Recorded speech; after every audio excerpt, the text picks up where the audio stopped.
Hello, everyone, and welcome back to another episode of Gel and Tell. We're back for episode 18 today. How are you, G?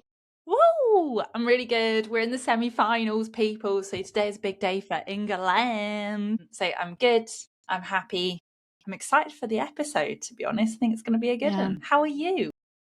I'm really good. I'm trained legs today, so I'm feeling very sore. But other than that, sun is shining, so cannot be good, right? Exactly. Yeah, I You can't complain. can't be miserable when it's so beautiful outside. No, it's so beautiful. I feel like now it's a good mix because it was too warm and now it's calmed down a bit. So in the morning it's just a bit cooler and you're like, ooh, this is nice. Easier to sleep, better for the dogs. Yeah. Much more my kind of temperature. Still can wear shorts, but I like putting on a jumper in the evening. I like same. I cozy think up. it feels a bit more cozy, doesn't it? Yeah, when it's so sweaty and hot that you can't even get under your duvet at night. It's just not a vibe. Do you still have a duvet on your bed? No, Georgia. No, it's 30 something degrees. No. I'm British. Of course I have a duvet. Doesn't mean that I sleep under it every night, but I slept under. So do you sleep on the duvet with that with a over blanket? it? Yeah. With a blanket? Yeah, if it's too hot, we'll sleep on top of the duvet with a blanket. And then normally I'll go under the duvet anyway because it'll get cold in the night. But in European countries, you have just a sheet. Yeah. But not just in European countries. I think it's a weather thing. When the weather gets warm, you replace the duvet with a sheet. Do people do that in England? Well, I do it because you're from Cyprus, so maybe you brought that with you. No, I would like to know if other people that are British do actually change and not have a duvet. So you have a duvet year round, even though you don't need so you have that padded. Well, no, you have a summer duvet and a winter duvet, obviously. What? You change is it called the toggage or something? The quilt is different. You have a heavier one that's warmer in the winter and then a lighter one for the summer. That's really normal, I think. Really? I'm pretty sure that's what we do in England. But I would be very interested if you're listening and you are British or not, and you could tell us, because this is just what I do. Anyways, let's get into the episode. Today we're having a bit more of a conversation around the topic that I think can be very relatable to a lot of people wanting to start their own business, possibly have their own business already, have a side hustle alongside their 9 to 5, and how they get impacted by their circle around them. I think that can include your partner, that can include friends, that can include family. Basically discussing a bit around are your relationships around you hurting or helping you actually succeed in business? So what do you think? Do you think who you surround yourself with does have an impact in how successful you are in business? I think your circle impacts so many things in your life, not even just business. I think how successful you are, point blank. So I think there's a quote, and it's something you become a product of the 5 people that you spend the most time around. And I think that's true, because if you spend time around with people that are not looking after themselves, they are not ambitious, they don't show up and do things, they're just lazy stoners who just don't do shit, then you are going to become like those people. Whereas if you surround yourself with business owners, like-minded people that like training or going to the gym or eating nice food and being healthy, or getting fresh air, going on a hike, whatever the things are that you deem to be positive things or more wholesome things, if you surround yourself with people like that, you will become and do more of those things. So yes, I think if your circle don't support your goals, in the sense of they don't have the similar interests and stuff, it's much less likely that you're going to achieve them or be able to do as much, because you just kind of get sunk into the people that you surround yourself with, I think. And from experience, I can see myself in different chapters in different places of life doing different things. What about you? What do you think? Yeah, no, I agree. I think as you go through life, I think you change as a person and you grow as a person. In your 20s is where you actually develop as an adult, and you figure out your values as a person, what you want to become later down the line. That's where a lot of people start businesses as well. They might have had a career path in mind and then have gone to do their own thing. It's almost not outgrowing people, but just changing paths. And that is not necessarily a bad thing. I think surrounding yourself with people that not only get it, but inspire you to be more and do more is so important, because then you've got inspiration around you to want to like be better, you know? 1,000,000%. I think that's a brilliant point as well. Because if you don't have people around you that you can ask questions to, bounce ideas off, like, you know, aspire to be like, then how can you possibly grow more yourself? Because you're almost like capping your environment. And that's why people often say in like business and networking, like you want to be in rooms of people that are 10 steps ahead of you in business, or like you want to have a mentor that's already done it before and walked the path so you can learn from their experience or the mistakes they've made. Yeah. If you don't put yourself in a room with those people, how can you ever expect to be like those people if that's what you want to be? Yeah, 100%. There's that saying of like, if you're the best one in the room, you're in the wrong room, something like that. Yes, I love that. Yeah, it's such a good quote. And it's not to say, and like we've had discussions about this before, it's not that you don't love the people that, you know, that have been part of your journey across the years. It's just that sometimes you outgrow things because you grow as a person. And it's not necessarily that your path is better than theirs, it's just it's different. And that's okay. But you need to align and be around people that are on similar path to you to be able to develop further and do more. So yeah, I do think it's very impactful. You can still keep people around that might not necessarily relate or understand, as long as they're supportive. The thing that the issue becomes when they don't support it, right? And they don't respect what you're doing. Yeah. So I would agree with that bit. I don't think I agree necessarily with that they have to be walking the same path. I think you could be around people that are on completely different trajectories and completely different paths, but could be like ambitious and, you know, have different goals. I don't think that your environment has to be like, you know, everyone has to be like a fitness fanatic business owner, like, you know, like we're very, our goals are different, obviously from like a fitness standpoint, but we're very like, sort of, we have like our thing when it comes to fitness, and that's we like bond over it, but it's like quite nice that we have like the different things. So technically those paths would be different, but like the kind of attitudes and behaviors have similarities. You have a point that you're working towards, like you have to stay consistent with your training plan, and like there's factors that are different factors, but like bond us, even though our paths are different. Like yours is bodybuilding, mine's more functional, but it means that we still have similarities there. Similarly with like work and business, like someone might have a full-time job and be like pushing the career ladder and wanting to like get promoted in their corporate job, but still be a fantastic friend and someone in your network that inspires you, that supports you, that gives you really good advice around business, or like, you know, is not like a negative kind of, you know, person in the circle, to put it in, I can't think of another way to put it, but their path is different. So I don't think the path has to be the same. I just think the values and the behaviors and the attitude has to be similar, in the sense of like, if they don't have a growth mindset and you do, it's really fucking hard to want to, you know, even have a conversation. Yeah, like it's as simple as that. Like I think you get into, and I completely agree with you. What I meant by path is like you both have the aspect of like wanting to get better, right? Yeah. Okay. If there's not the aspect, the relationship, no matter if it's your partner, your friend, your family, you just won't have as much to like connect over, but also like agree on, you know. And it won't just be like a good environment for you to just grow. It just, you won't have that space to like, yeah, just become better, because you won't feel as inspired, you won't feel as driven to go after it. Yeah, but I do agree that the paths in like actual, like when you look at it from a technical standpoint, yes, they don't have to be the same, but in values and like the psychology behind it, the mindset behind it needs to be very similar, in terms of like you need to have people around you that push you to become better, no matter if that thing that you want to get better at is the same with them or not.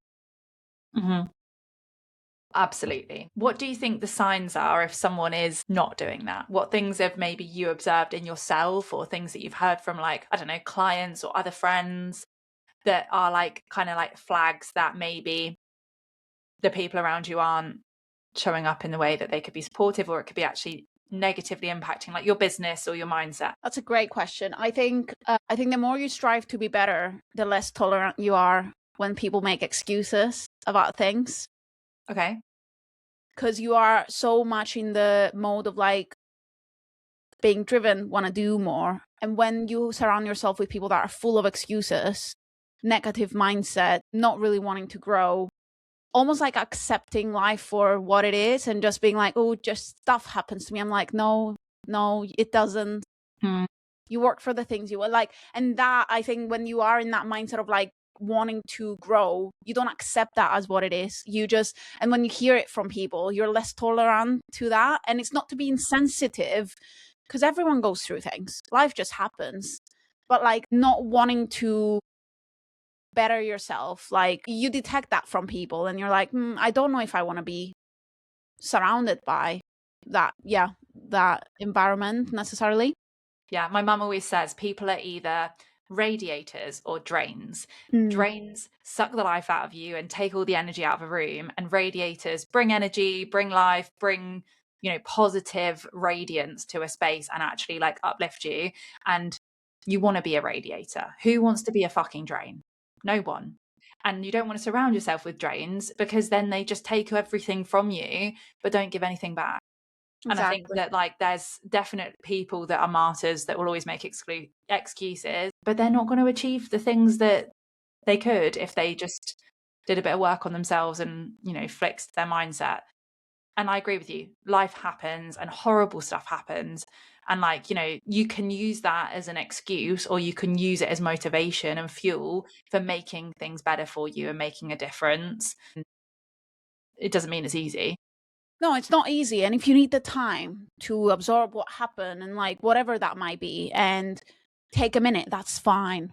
But don't give up. Like, that's the thing. It's like when people are almost in a bit of an acceptance mode and just don't want to improve, like that's where you like start hearing the excuse and you're like, well, this isn't very conducive to what I want to do in life. And it's not necessarily needing to cut people off. You don't have to cut people off. Obviously, you know, you might love someone, but you might absolutely adore someone, but not align with them. And that's okay. Reducing the time that you spend around them, you know, and increasing the time that you spend around more ambitious people that do align with your values and who you want to be and what you want to achieve is what I think is, you know, what's best to do in these cases. And that's what I've been applying personally as well in my life. But yeah, I think that would be one of the traits, is like less tolerant to excuses. What would you say is yours? So I'd say like a flag would be for like, if you feel like maybe the people around you aren't like building you up or like helping you get to your goals, might be that you leave whatever plan or activity or occasion feeling more drained than when you arrived, but not in like a, oh, I had such a good time, I'm tired, in a, my God, like I actually maybe didn't enjoy that as much, or I'm quite glad to have left. Like the conversations weren't like actually interesting or stimulating me, or like, you know, I just didn't feel particularly like good after it. And that's happened to me a few times recently, to be honest, where I've gone to something that I thought I would enjoy more than I did with people that maybe I just don't have as much in common with anymore. And it's not because I don't love them and care about them, I do. It's just that like interests were different, and like the conversation was very much like, you know, one flag maybe like as an addition, not just how you feel, but what the behaviors and traits that you see is people just discussing and talking about other people. Yeah. And I'm like, I don't fucking care about such and such's cat and all this, you know, whatever. Yeah. Like basically just like bitching and gossiping. And it's like, if all we can talk about is like shit talking other people and like what's going on in their lives, what does that say about us as individuals? Yeah. Happy people don't talk about others. Like that. Yeah. It's just is what it is. You know, it's one thing having a fight with someone, you know, and talking it through with your partner so that, you know, they put it into perspective. And it's another thing going behind your friend's back talking about them, or, you know, like commenting on their body or their like outfit or their face. Like it's just a bit ridiculous. Like, do you not have anything better to do in your free time? Like, are you that free, you know, and bored? Probably like insecure and miserable in your own activity or life or relationship, that the only thing that you find interesting enough or are able to talk about is what's going on in other people's worlds. Because if you were working towards a goal, if you were building something, if you had like a passion project on the go or a side hustle, you'd have a lot more conversation to talk about when you want to share what you're up to.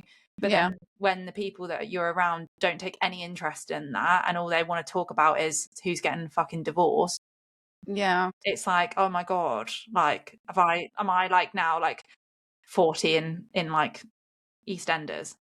Yeah. Yeah. And maybe It that is. sounds really mean. And like if you're listening and you're triggered, like kind of sorry, but also not sorry because I'm There's this over it. there's this saying is like, if you see a quote that I post and you think it's about you, Probably is.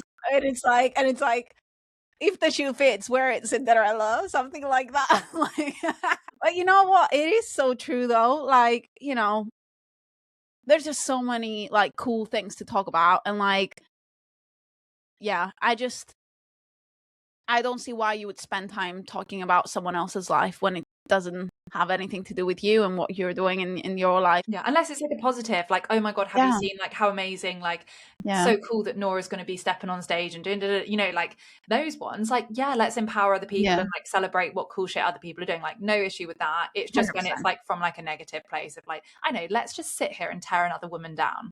Yeah, like, just for fun. Because also you do not know what people go through. Like, you might be judging something that you have zero context in. You know, I think that's definitely a like red flag for sure. Yeah. Yeah. And it does translate when you have that negative energy around you, how you show up to work, how you show up for your business, it does get impacted. Million. Yeah, it does. You see it, like, you know, like say like you've had something go on at the weekend, you've had like a disagreement with your family or your partner or a friend or, you know, whatever it is, like how you feel the next day. Yeah. Like it sits with you, doesn't it? I mean, maybe some people can just like brush stuff off, but we can't. We're very like emotional humans that like hold things, which is, I think, part of like what makes us us, and like what means that we show up for people and we truly care so deeply about all of our clients and like our work, and like we really bring everything to the table. But then when something negative happens, or there's like, even like if we've had a disagreement or something, which obviously happens, we spend so much time together, it's natural, it like emotionally impacts the business because we are our business and it's really freaking hard.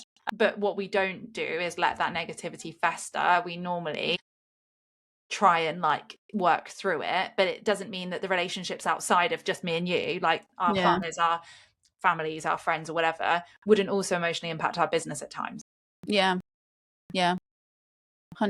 Another red flag is like when people make sarcastic compliments, or like backhanded compliments. Yeah, I'm like, just don't say anything, honey. Like, why would you even bother saying anything if what you're going to say is just not really a compliment in the first place? Like, well, give us an example, Nora. Well, like, your little business seems to be doing well. Oh my God, I had that one. Didn't I tell you when I was at that party? And she's like, how's your little business doing? My little business is doing. Or like, I see you everywhere. You post so much. That's the fucking good. It's like, okay. Yeah, I'm posting every day so you don't see it. So our marketing works, you mean? Thank you. And also thanks for ignoring every fucking post as well, because you've not liked any of them. Yeah. Like when people say that and they don't realize that what that shows is that they haven't engaged with anything. Mm-hmm. And then I'll call it out. I'll literally be like, oh, you know, it doesn't take much to double tap.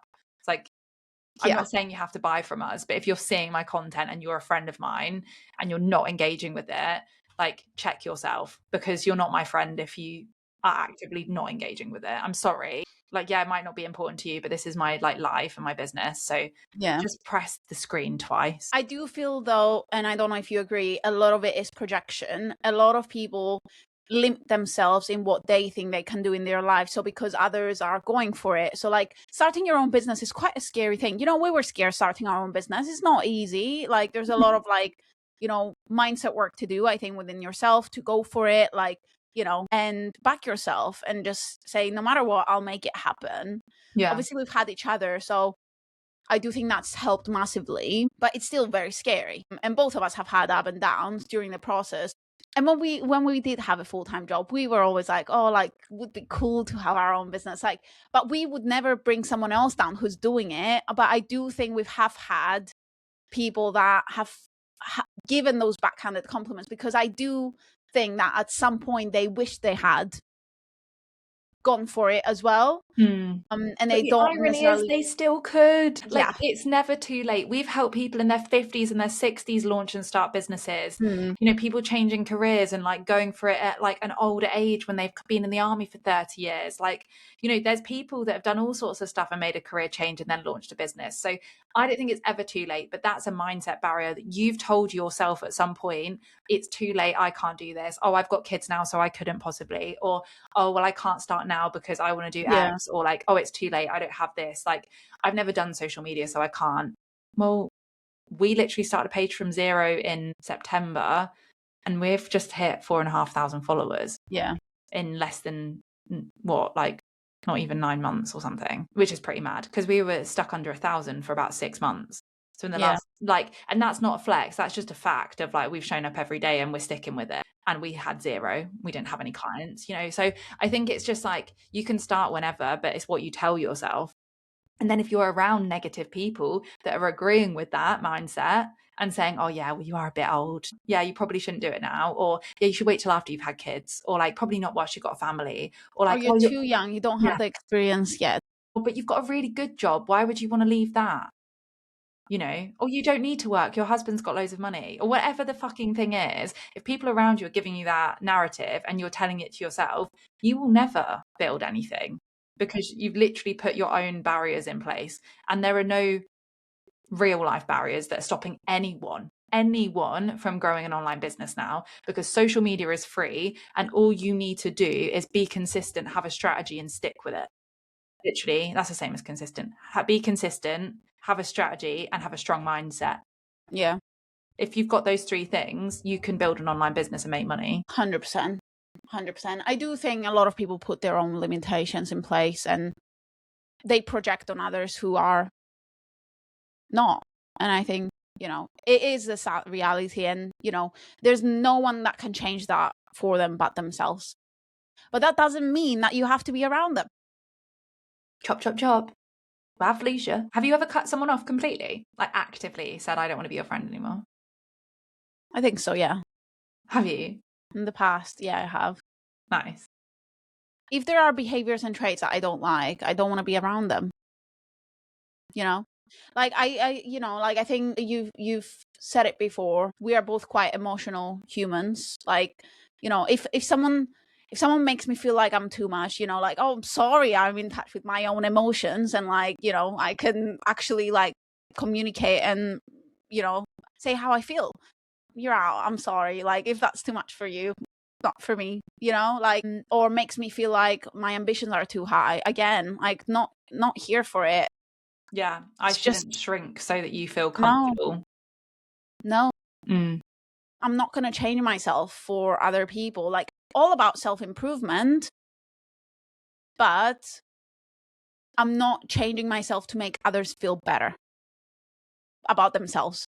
Yeah. In any way. Because people can work harder on themselves. That's the truth. Yeah, 100%. It's not about being arrogant or like being like, I'm better than you. That's not the case at all. It's a case of you work incredibly hard to look the way that you look because you're training for your show. And if that makes someone else feel insecure about their body, then that says more about them than it says about you, as an example. And the truth of the matter is, if someone wanted to get in incredible shape, there is no reason why they couldn't. Zero excuses. Like, zero excuses. I think when you go through prep, and that's one thing that I've reflected on going through prep, there is that level of like discipline and the mindset that you like almost like auto put yourself on. It's like, there's nothing that you can't do. Like, literally, I've not given myself the choice to not show up, even when I didn't feel like it. And like, once you get to that stage, you do realize that, you know, how many excuses are out there that you've probably, like, I've probably made myself in the past. But then once you have that and you've put yourself through that, there's nothing that you can't do, because you actively, I think my favorite thing about going through prep is the person that I've become through it, because I realize I've actively chosen to get myself to do this thing that is very hard, right? And the person that I've become to do it, I'm very proud of. Like, it's very disciplined, and you know, like, there's judgment that came with it as well that I've had to deal with that has made me stronger, and I'm proud of that. don't know if I like the stage, but that process I've loved. Good. And that's amazing. And I think that's what it's all about at the end of the day, isn't it? It's like no point doing anything that you don't enjoy. And I'm like a huge advocate for that. And if you're loving the process and all of the things that come with it, then who's anyone to say that it's not a great thing to do? Yeah. You know, it's ultimately your decision, your body, your routine, your life. Literally. So if it makes you happy, then amazing. And I think having Gio in the same boat as well, obviously, is super supportive of your goals with it, because he's been through it and is also going through it at the same time. Must be really hard if your partner doesn't understand the sport to 100%, because it is an extreme sport. It is an extreme sport, and I do think, you know, like, I wouldn't say like my partner necessarily had to be into bodybuilding. It does help that he's gone through it, but like I would say that I would struggle if I was thinking about this the other day, is like with business as well, is like when you have a partner that is not it doesn't match that ambition, not necessarily in the same thing, but doesn't have that drive, it can be very hard to continue being aligned with your partner in terms of what you want from life. You know, like Gio has been super supportive of us starting the business. Like I do think like having a supportive partner through, well, going from being employed and having a stable income to figuring things out and starting your own business and providing for yourself that way. Imagine having someone that kept putting you down and being like, "Oh, you won't make this. Oh, it's like a silly little like idea. It's fine. You'll get over it. Like, go and get a job." Or like, imagine having that. Like, I think that would have impacted how we, I don't think we would have started the business if we were surrounded by that kind of energy. We'd have either not started the business or we'd have left our relationships. Yeah. Because frankly, like, you can't have someone in your ear saying stuff like that when you're already in the pits of it. Like, there's no one who can sit here and who has a successful business that could be like, yeah, my mindset's always been 100%. Like, yeah, I've always believed it's going to work 100%. Like, because it just isn't like that. There are days where it's really hard. And there's days when you get a message from a client that makes you feel sick to your stomach. There's a day when you think you smashed a sales call and they don't sign up and then they ghost you. There's a day where you post something on the internet that makes you feel physically sick. Like, you know, there's days like that all the fucking time. And like, people can be like, oh, but you guys don't like, you enjoy it so much. We love it. I love this business like it's my baby, and I couldn't love it more. And I'm so proud of us for it. And I'm like grateful every day. But it doesn't mean there aren't days where it like hurts my inners. And if I had someone at home that was like saying like, oh yeah, well, you can't do it, or it's never going to work, or anything like that, then like that would probably manifest and then turn into, I don't know, quitting. Yeah. So yeah, I completely agree. If you don't have someone, especially your person, in your corner for the business and believing in what you can do in the business itself. Could I do it without a supportive partner? Yes. But does it help? Yes, it does. It just makes it more, I don't know, just more meaningful, doesn't it? But I think that's the same for like family as well. So it's the person that you live with, your partner, and obviously like there's loads of single business owners as well. Not everyone has a partner, so it doesn't mean you can't do it without your partner. But your family not being supportive of the business, we've seen this a few times as well. Yeah, where people's, you know, parents, or I don't know, just like the family around them don't get it. It could be the partner, it could be the kids even having like issues with you showing up on social media, it could be your parents not understanding why you'd want to build a certain business. Like, there are examples where family can really also get in the way of business development and confidence, I think. So it's not the sort of, you know, the intricate bits of running the business, the operational stuff, building the back end, you know, finances, any of that, or even the delivery, but the confidence that it takes to show up and to grow it, and the belief that takes, you have to have the belief to have the confidence to then do the showing up bit. And when your family don't support you being on social media or what you're trying to build, or agree with it or whatever, or even understand it, that is always quite problematic. And it's really hard to coach someone around as well, I find. 100%. Yeah. I also think it's often coming from a place of like care. Yeah. But I have seen examples of this from the other side. So being in like a family environment where, and it's not direct to my family, but like broader circles, where I've observed people's judgment coming from a place of like fear of lack of responsibility from the person setting up the business. So for instance, they don't have the financial means to do it because they've not saved appropriately. They've like quit a job prematurely without setting anything up. And they're essentially using the ruse of I'm building a business to be unemployed and to kind of keep procrastinating. So I think families can be more judgmental, and I've seen it, when they believe, and whether it's true or not, that the individual is being irresponsible with it. So they aren't actually ready to be setting up a business because they've not done the groundwork. And like when we reflect on our journey, we worked full time and saved money and set up and had a business plan to launch when we were in a financial position to do so with a bit of reduced risk. Because if we'd have launched and gone for it as soon as we wanted to, we might have been in a more financially precarious situation that would have led to more judgment from our family. Yeah, I do think, like, naturally with the people that we are, we wouldn't have done it if we weren't.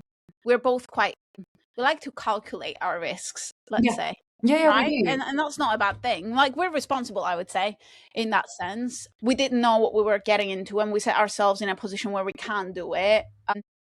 Anything that we say on this podcast is very much provided that you are in a position to start your own business, right? Like, I completely agree with what you just said.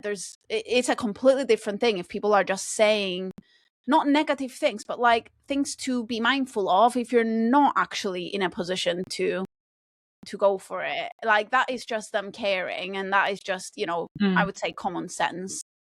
100. So yeah, 100% agree with that. Even the negative things, I think sometimes in general, negative comments can come from like a good place. Yeah. It just, sometimes they're a bit unnecessary.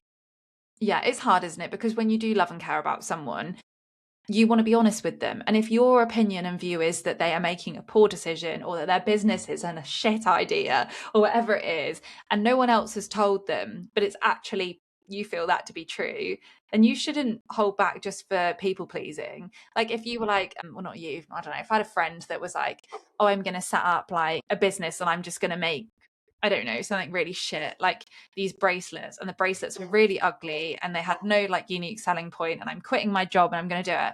Would I be a good friend to just be like, oh, that's amazing, they're gorgeous, I'll buy some? Would I be a better friend to be like, I think it's really great that you want to do something for yourself. Maybe we could brainstorm some ideas on the kind of products that we could make so that you've got something really differentiating. Because I think as nice as they are, they could be better. Yeah. So what I've not done is been like, you shouldn't build a business, it's shit, la la la la, even though the bracelets might be shit. But like, let me help you, or let's discuss like how we can make this better so you can do what you want, but without making a bad decision. Because what we don't want is for people to just be like agreeing with us or telling us we're doing great and all this shit when it's not true. Yeah. Like, if we started showing up really weirdly on social media, as an example, I would want to know about it from some of my friends and family. Like if we started doing something and our friends and family were like, oh my God, that's really awful, you shouldn't do that, I wouldn't want them to just be double tapping and liking it and telling us we're doing great. I'd want them to be like, gee, can we just talk about that like weird thing you did the other day? Like, love you, think what you're doing is great, but that was too far. It was offensive. It was stupid. It didn't make any sense. Like, I would rather be told and get a little bit embarrassed in the moment and then move forward with that honest feedback than just to be like, I don't know, pandered to. So it doesn't mean that, feedback can be difficult to take, but I would rather get it from my close people because 100%. They respect me and that honest, rather than like just saying we're great when we're not. For sure. I think there's a difference between like a negative comment and a constructive feedback from someone. I do think the person like does make the difference in that, though. I do think who you take feedback from does depend on who is giving the feedback, like how responsive you are to that, if you get what I mean. Like if it's someone that you don't aspire to be, or it's what you told me earlier, I think. It's like, if you've got like, if you need to go and fix your teeth, you won't go to someone that has bad teeth, like, right? So like, why would you take advice from someone that's not where you want to be, or you disagree with what they're doing, or your ambitions just are not similar in any way, Yeah, I did say that to you earlier. I had a few examples, didn't I? Yeah, you had a few examples. Yeah. I don't remember the conversation, but I do, but we couldn't share it on air. It was someone selling something that they can't do themselves. We see this quite a lot on the internet, and it's where it goes wrong. And maybe that arguably is us talking about someone else, but it was from a business context and we were reflecting on it, and it was going to be a content idea for us. So it's kind of like, yeah, you could say we were being bitchy, and I probably was, not going to lie, because I came up with some funny ones. But the point is, you shouldn't sell something that you can't deliver. And equally, someone's not going to buy from you if you can't exhibit the result or the thing. So like, you don't go to a hairdresser that has shit hair. You don't go to a dentist that has bad teeth. You don't go to a body transformation coach that's overweight. Like, sorry, not sorry. I'm not saying you can't be a fat personal trainer, you kind of can, but body transformation coaching. You can't claim to get people in shape if you're not. You've never been in shape yourself. Exactly. Yeah. And we will stand on that hill, because there are people that say that that's not true, but it's just, I just don't. Yeah. Sorry. No, it's like so unethical. Imagine putting your clients through different protocols that you've never been able to stick to. Like, yeah. Why would you expect someone to listen to you and do the things you ask them when you've never gone through them to know what it feels like mindset wise, or like even physically to do them? Yeah, truth. Yeah, and that's why we always say, for our business side of stuff, we practice what we preach. So we test all of our strategies on ourselves, and we do everything that we give to our clients, we do ourselves. And if something isn't working for us, we'll tweak it and try and get it to work. And if it doesn't, we wouldn't give it to a client. Not because every business is the same, but because service businesses have similar models. And that's why we specialize in the service-based business sector rather than like product businesses. Yeah. But cool. Yeah, love it. I want to ask you, so if someone felt quite unsupported right now, but wanted to do their own thing, what would be your advice to them? So the first thing that I would do is, if you were feeling like the people around you weren't being super supportive, would be to find some new environments that would make you feel excited to meet some new people. So that could look like a new community. It could look like a new gym. It could look like some networking events for, if you're a business owner, there's like female entrepreneur events as an example, or like groups for mums, or finding new spaces to put yourself in. So what we could do is we could try and fix the spaces we're in, but my attitude is move forward and find somewhere new to be able to flourish and find new people that might be more supportive and that might be more aligned to you. So I would look for new spaces and push yourself to try something new every week for the next 6 weeks. So you put yourself in 6 different communities, networks, spaces around other people, or maybe there's someone in your network that you really align with, that you want to spend more time with, that you could make a plan with them as one of the 6.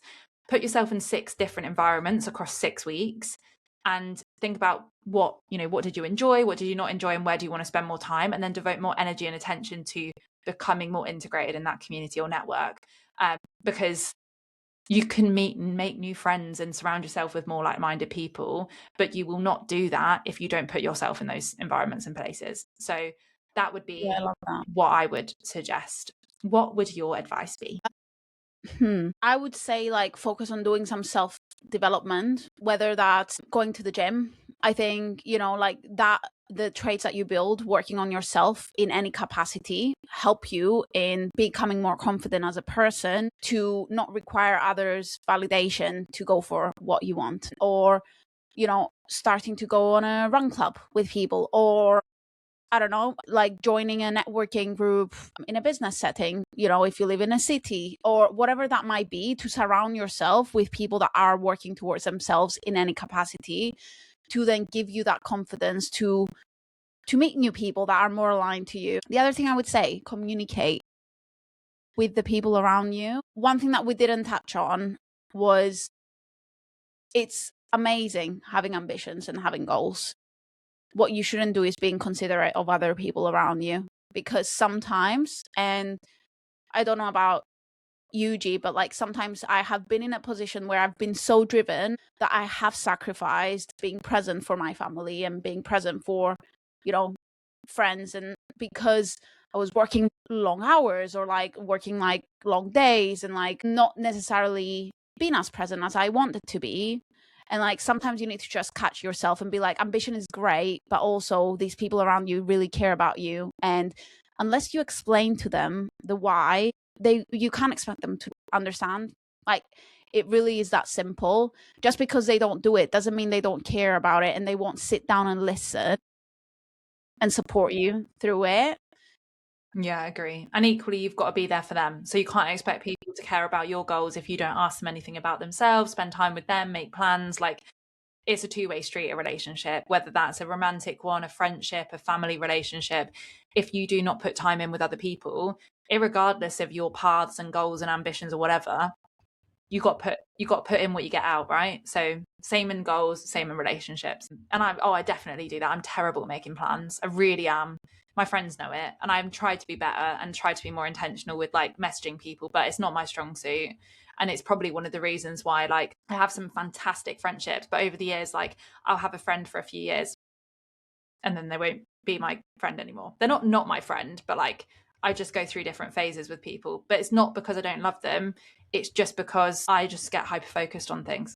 So like, I do that, and I hold my hands up to it. And it's not personal, but it just shows that you have to put the effort into your relationships to maintain them. 100%. So I agree with that wholeheartedly. Shall we? Business takeaway of the week? Do you have one? Do you have one? Mine would be, if you wouldn't do it yourself, don't ask someone else to do it. So kind of linking to what we said earlier. Yeah. Mine is, if you want to build something, uncertainty is okay, but don't operate from fear, because it will never be intentional and it will never go the way you want it to. So like, back yourself. And even if there's a bit of like, there's that element of like, fake it till you make it, that's fine. But just never, ever, ever operate under fear. What I mean by that is like, we've seen this all the time, is like business owners, when they need the money, they take less intentional actions to make the money, because they are always acting out of desperation and fear of like, and then it causes them to take the wrong actions. Whereas like, if they switch the mindset and it's like, I'm going to make this happen and I'm backing myself and I'm going to do intentional actions to get more clients in and make more money to provide for my family, that tends to be the mindset that takes them to be more present on socials and like be more authentic, that gets more conversations started, that signs more clients up. So yeah, don't operate out of fear and desperation, operate with intention. Nice. Love it. Well, that was a fantastic episode. Thank you so much for listening. As always, we appreciate you. Don't forget to drop us a follow, subscribe, give us a 5-star review, because we know it was just fantastic. And we'll see you next week from Rhodes, Greece. Yeah, we'll be on a trip next week, which I'm buzzing about. But yeah, see you on the next one, guys.